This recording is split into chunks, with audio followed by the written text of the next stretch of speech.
Hello guys, ఎలా ఉన్నారు? ICC మహిళా world cup 2025 final ready. India మహిళల జట్టు దక్షిణాఫ్రికాతో తలబడుతుంది. నవి ముంబైలో టికెట్లు కొన్ని నిమిషాల్లోనే సేల్ అవ్వడం హాట్ టాపిక్. ఆస్ట్రేలియాలో 339 పరుగుల రికార్డు చేజ్తో ఇండియా ఫైనల్లోకి.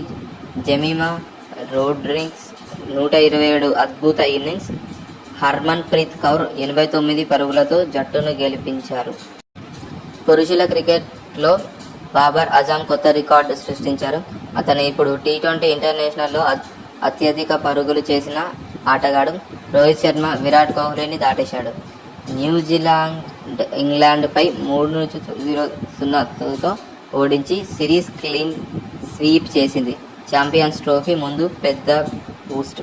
మైదానం బయట ఆసియా కప్ 2025 ట్రోఫీ హ్యాండోవర్ ఆలస్యం కారణంగా బీసీసీఐ, ఐసీసీ మధ్య ఉద్రిక్తతలు పెరుగుతున్నాయి. ఇదే నేటి క్రికెట్ అప్డేట్. లైక్ చేయండి, షేర్ చేయండి, సబ్స్క్రైబ్ చేయండి, మర్చిపోవద్దు.